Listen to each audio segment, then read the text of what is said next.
올해는 그러니까 전체적으로 개별성 있는 주식, 지수가 조금 쉬고 있을 때 빠른 순환매식으로 주가가 움직이지 않을까 이렇게 생각을 하고 있는 거예요. 지난해 안 올라갔던 개별주들, 새로운 테마, 뭐 이런 것들에 좀 신경을 쓰셔야 되죠.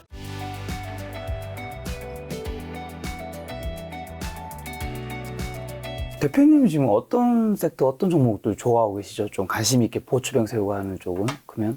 그 요즘 같아서는 로봇주라든가 로봇주는 어떤 게 있죠? 그 뉴스 많이 떠드는 거 있잖아요. 레인보우 로보틱스. 이제 이거를 흉내낸 여기는 삼성전자에서 590억인가 투자를 했다 그래가지고서 그게 이제 뉴스에 아까 말씀드린 정보의 지연 반응 효과예요. 이게 이날 4,200원까지 갔다가 36,000원까지 떨어졌어요. 42,000원까지 올라갔다가 32,000원까지 떨어졌다. 장 종가 무렵에 상한가까지 갔다가 상한가에서 밀렸거든요. 그런데 시간외로 나중에 늦게 접한 거죠. 시간외로 오히려 올랐어요, 조금. 그러니까 원래 상에서 풀리면 떨어지게 마련인데 그러면서 재차 매수세가 이렇게 계속 들어오는 거예요. 그러더니만 이날은 이제 어떻게 보면 장대 음봉이 나와가지고 5만 원이 깨졌거든요. 그런데 그걸 또 기회로 삼아가지고서 매수세가 강하게 들어와가지고 오늘 이제 신고가 쳤다가 주춤하는 거죠, 지금. 너무 올라가 버리면 이제 투자 주의 나오고 100% 이상 올라가면 그럴까봐 그러는 거지. 그래서 지금은 연초에 이제 핫한 게 제가 말씀드리다시피 보통 주식이 전년도에 많이 올라간 섹터는 재미없다 그렇죠. 그러니까 지난해 같은 경우도 개별주성으로는 2차 전지 쪽이 많이 올라갔거든요. 그러니까 올해는 좀 근데 올라갔다가 고점에서 떨어졌단 말이에요. 그러면 그 사이사이는 뭐가 돼요? 매물대가 된다고. 그러니까 그걸 치고서 올라가기는 쉽지가 않죠. 그래서 올해는 이제 이쪽 로봇 쪽 거기에다가 서울 메타버스를 요번에 이렇게 발표를 했잖아요. 그러다 보니까 그 메타버스 관련주 또 구글에서 뭐 채봇 한다 그래가지고 채봇 관련주 그렇게 이제 새로운 이슈들 그게 새로운 건 아닌데 그러다가 어제만 해도 KT에서 올해 안에 출시한다 그랬잖아요. 그 채봇 그러다 보니까 채봇 관련주가 오늘 또 득세를 하고 채봇 관련주는 어떤 게 있을까요? 여러 개가 있는데 오늘 KT에서 한다 그랬으니까 오늘 상한가 간 게 KT 알파가 이제 KT에서 그 출시하는 그 관련주라고 해가지고 오늘 급등을 했는데 아무튼 이번 주 지난주 같은 경우도 이 로봇 관련주하고 채봇 관련주, 인공지능이죠. AI 관련 주식이죠. 이런 주식들이 많이 움직였거든요. 여러 주식들이 있어요. 그러니까 전부 다 어떻게 보면 스몰캡들이죠. 이게 작은 주식들. 그렇지만 이제 거래량은 엄청 많이 터지고 그러니까는. 올해는 그러니까 전체적으로 그런 어떤 개별성 있는 주식, 지수가 조금 쉬고 있을 때 이런 쪽으로 이제 빠른 순환매식으로 주가가 움직이지 않을까 이렇게 생각을 하고 있는 거예요. 지난해 말인가 왜 무인기 북한에서 넘어왔잖아요. 그래서 또 무인기 관련주 우리가 도시항공 그 관련주라 그래가지고 UAM 관련주라 그래서 기존에 있던 주식들이 있거든요. 그런 거는 별로 안 움직이고 새로운 게 나온단 말이에요. 그래서 코콤이라든가 제이시언 이런 것들이 급등을 했었어요. 코콤 한번 보실까요? 되게 많이 급등했잖아요. 그죠? 이런 거 그리고 제이시언 뭐 이런 것도. 거의 그래프가 비슷하죠. 그러니까 이런 것들이 그 무인기 관련 그래가지고서 급등을 했던 거고, 그 다음에 로봇 관련주 급등을 했던 거고, 그 다음에 이제 데이터 관련주들 그런 것들이 또 급등을 했어. 줌 인터넷이나 뭐 이런 것들이 아주 급등을 했죠. 요 시간의 상한가 가고 시간의 상한가 어떤 특정한 세력들이 있었던 것 같더라고요. 요게 매수 시점이라고 해가지고서 샀는데 많이 여기까지 잘 안 내려와가지고 많이를 못 산 거예요. 많이. 그래가지고서 이날 상 먹고 더 올라가고 막 그랬는데 아무튼 이런 것도 그 오늘도 이거 안 죽었다가 이게 플러스 났네. 그러니까는 이제 개별주들이 지난해 안 올라갔던 개별주들 그런 새로운 테마. 뭐 이런 것들에 좀 신경을 쓰셔야 되죠. 앞으로도 이제 어떤 게 나올지 모르죠. 그래서 새로 나오는 것들을 그 올라갈 때 추격 매수하는 거는 리스크가 상당히 크거든요. 그러니까 그 다음에 추적을 좀 잘해서 공부를 좀 많이 하셔가지고 그때그때 이렇게 매매를 하면 좀 수익을 낼 수 있지 않을까 이렇게 생각을 하고 있어요. 자, 2차 전지가 안 좋아서 이제 굉장히 안 좋아졌던 에코프로비엠 같은 거는. 그러니까는 이거는 이제 기존에 다 노출이 됐잖아요. 네. 회사 실적 좋고 뭐 수주 많이 받고 아무튼 이거는 2차 전지 대장적 관련이 있죠. 그렇죠. 그러니까는 삼성 SDI나 LG화학이나 이런 게 올라가면 덩달아서 올라가는 거고 그때 이제 뉴스가 나오면 같이 올라가는 거고 실적이나 이런 거는 다 반영이 됐을 거예요. 네. 그래서 여기서 전에처럼 뭐 작년, 재작년처럼 이렇게 올라가는 걸 기대하기는 어려워서 투자 메리트가 있다고 보기는 조금 제 입장에서는 그래서 저 같은 경우는 안 산다는 얘기죠. LNF도 뭐 마찬가지죠. 똑같아요. 네. 근데 2차 전지가 사실 LNF, 뭐 에코프로비엠, 그 다음에 LG에너지솔루션 작년에 한창 이제 뜨거웠잖아요. 그때 이제 뭐 많은 분들 그런 얘기 많이 하셨잖아요. 아니 2차 전지 섹터는 무조건 돈이 몰릴 수밖에 없고 전기차로 갈 수밖에 없다. 맞아요. 그것도 그러면서 근데 그거 말했을 때 돌이켜보면 그 얘기 한창 많이 나올 때가 꼭지지. 꼭지더라고요. 그렇죠. 그게 이제 2차 전지를 우리가 작년, 재작년만 생각을 해서 그래요. 그러니까 2차 전지 얘기가 나온 게 6, 7년 전에 그랬거든요. 근데 그때 올라갔던 종목들은 이런 종목이 아니었어요. LNF나 에코프로비엠 이런 종목이 아니었고 그때는 뭐 또 제가 이렇게 관심 종목에 이렇게 걸어놓은 종목들이 되게 많이 있었거든요. 그거는 또 그때가 꼭지였었던 거예요. 그러고서 거기에 뭐가 들어가는 거예요? 아까 말씀드린 것처럼 전년도 전에 해먹었던 종목은 안 올라간다는 거예요. 그러니까 이것도 이제 예를 들어서 우리가 이제 고점을 이렇게 주봉을 보면 나쁘게 얘기해서 여기가 고점이잖아요.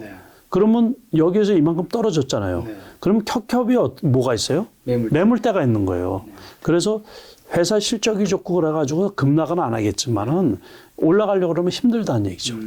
제 기본적인 그 주식 투자에 대한 그 기본 개념이 그래요. 그러다 보니까는 수익을 크게 냈던 것들은 아무리 실적이 좋아도 우리가 화무 11홍이라 그랬잖아요. 그래서 1년 이상 가는 거 보기가 쉽지가 않죠.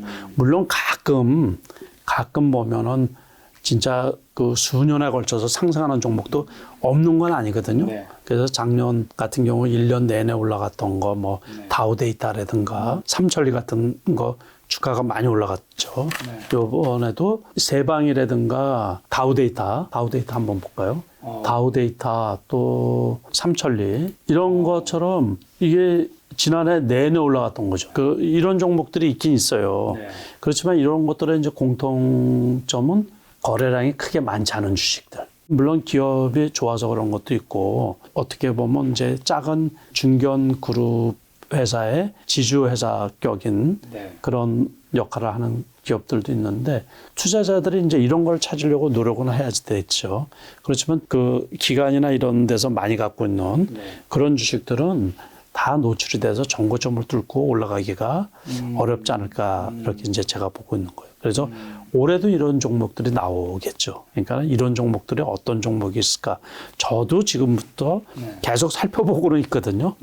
지금 연초니까는 올해도 분명히 이런 종목들이 있을 거예요. 그러니까 저런 조짐이 있는 종목 같은 경우는 얼른 이제 이런 세네 종목 이런 것들은 이제 공통점도 이렇게 한번 찾아봐야지 되고 그래서 어떤 종목들이 저렇게 가나 눈여겨볼 필요가 있겠죠. 한 번씩 이렇게 꺾일 것 같으면서도 또 쉬었다 가고 그래요. 이것도 시작점을 이렇게 보면은 진짜 많이 올라왔죠. 그죠? 8만 원대부터 와서 10만 원에 샀어도 4배 올랐네요. 이런 경우도 만 원에서 이것도 4배네. 다우데이터도 역시 만 원에서 이거 공통적인가 본데요. 이게 4배씩 가는 거. 어떤 공통점이 있을까요? 4배씩 가는 게 공통이네. 이 종목들이 공통이 있을까요? 4배 말고. 그리고 거래량이 많지 않은 거. 그리고 어떻게 보면 중견그룹의 지주사격. 안 그래도 올해 지주회사들이 굉장한 가치를 좀 인정받을 수 있다는 얘기가 조금씩 있던데 어떻게 생각하세요, 대표님은? 근데 그거는 옛날부터 이제 있었던 우리가 말하는 여기 지주사는 그 언론에서나 이제 다른 사람들 증권 쪽에서 말하는 지주사는 대기업 그러니까는 LG, 그렇죠. GS, 삼성물산, 한화 이런 거 그런 거는 다른 그 주력 기업 주가가 많이 올라가면 덩달아서 올라가는 거예요. 지배구조상 그렇게 되어 있잖아요, 그죠?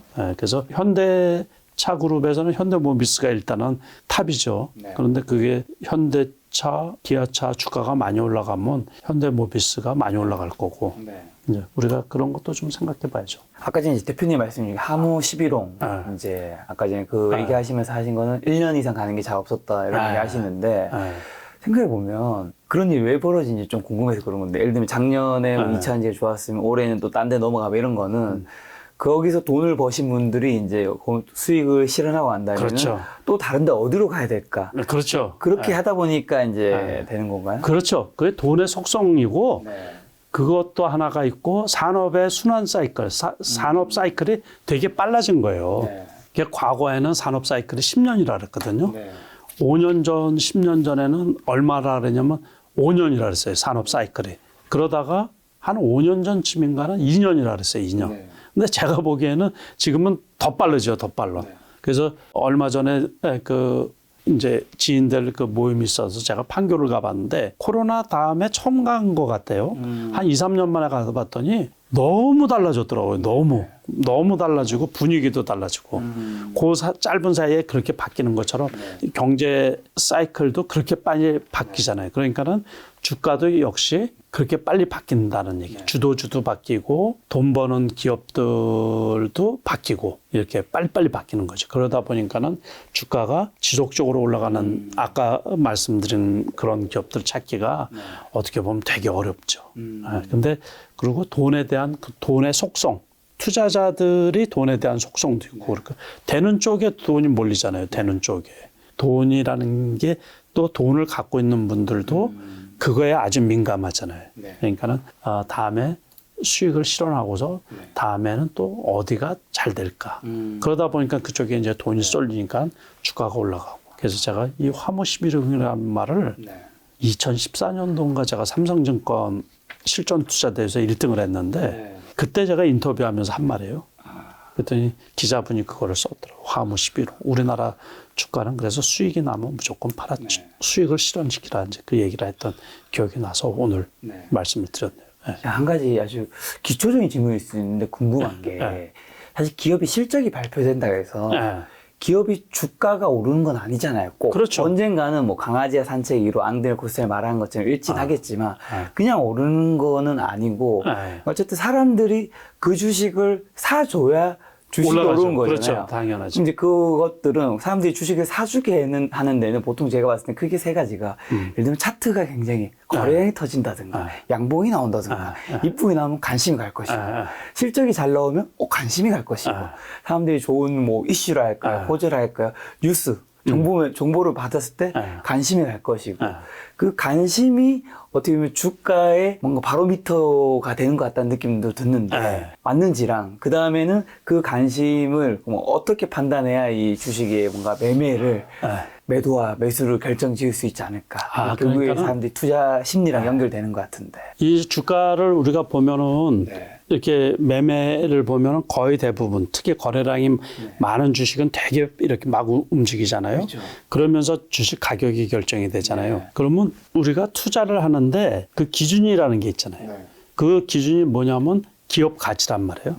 그러니까 매수자하고 매도자가 기업을 평가해서 가치를 정할 때 그 기준이 틀리다는 얘기예요. 그렇죠. 서로. 그러니까 제가 어떤 종목을 샀을 때는 그 주식이 더 올라갈 것 같다고 해서 매수를 하는 거고 그렇죠.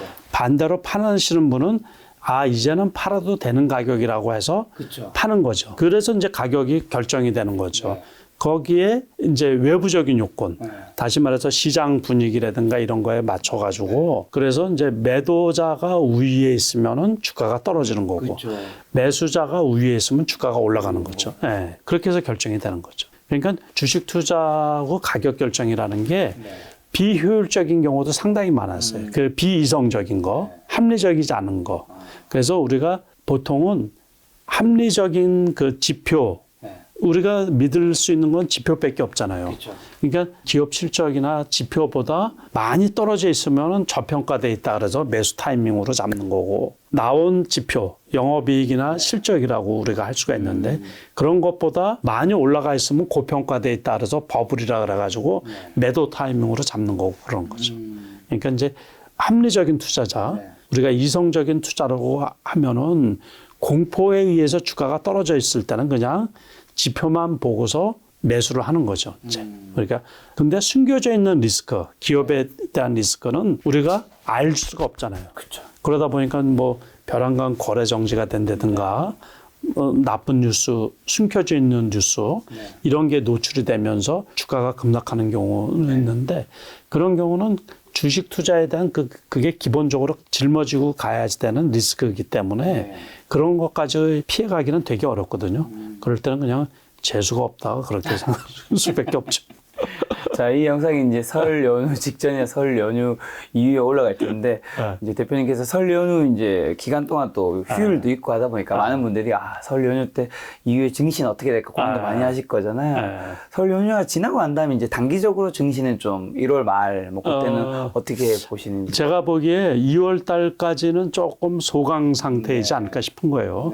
그러고서 3월부터는 또 주가가 좀 괜찮지 않을까 싶은데 그렇다고 해가지고서 지난해 같은 급락 장세나 뭐 이런 거는 없을 거로 보거든요.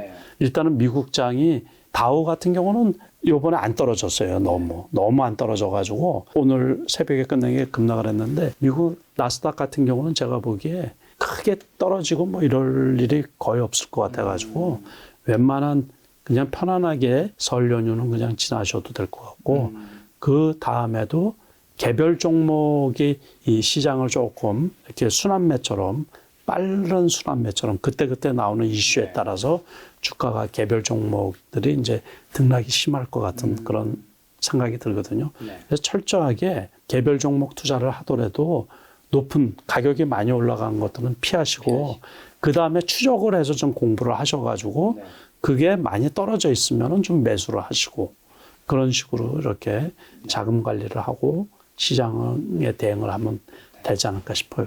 네. 그럼 2023년에는 혹시 주식시장 이제 하면서 가장 경계할 행동은 뭐였을까? 어떻게 보면 2022년에는 우리가 금리와 물가를 너무나도 좀 많이 놓친 부분이 있었기 때문에. 근데 이제 일부 기업들, 특히 작은 기업들 중에서는 자금 압박을 받는 기업들이 생길 수가 있어요. 그러니까 투자를 하실 때 기본적으로 재무제표 같은 거 좀 보시고 그래서 개별주 투자는 조금 유의해서 하시고 가격이 높은 큰 욕심을 좀 버리시고 지난해보다는 낮다고 하더라도 올해도 쉬운 시장은 아닐 거로 보고 있거든요. 그러니까 어떤 주식이든지 대형주든 뭐든 너무 이렇게 오버해가지고 가격이 많이 오른 상태에서 매수에 들어가고 그러지는 좀 상가해 주셨으면 그래서 조심해서 투자하셔가지고 그래도 시장 수익률보다 높은 수익률이 좀 났으면 좋겠습니다. 대표님과 함께 한 지도 벌써 많은 시간이 지난 것 같은데 저희 시청자분들도 대표님의